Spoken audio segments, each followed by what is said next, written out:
সকল জল্পনা কল্পনার অবসান ঘটিয়ে ঘোষণা হয়ে গেল বিশ্বকাপের জন্য চূড়ান্ত স্কোয়াড। নিউজিল্যান্ড সিরিজের তৃতীয় ম্যাচের একটু আগেই বিশ্বকাপের জন্য স্কোয়াড ঘোষণা করল বিসিবি।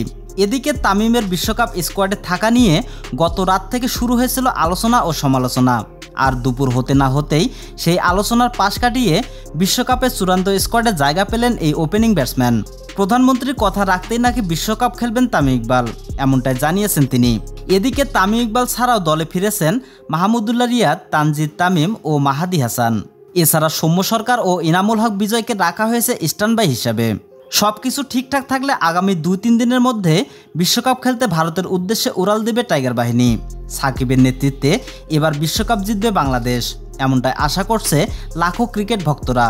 তবে চলুন এক নজরে দেখে নেওয়া যাক বিশ্বকাপের জন্য টাইগারদের চূড়ান্ত স্কোয়াড।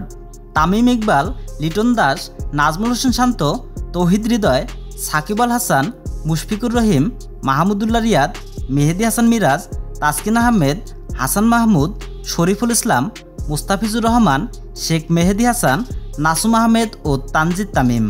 তো দর্শক, বিশ্বকাপের জন্য টাইগারদের চূড়ান্ত স্কোয়াড আপনাদের কাছে কেমন লেগেছে অবশ্যই কমেন্ট করে জানিয়ে দেবেন আমাদের ভিডিওর কমেন্ট বক্সে।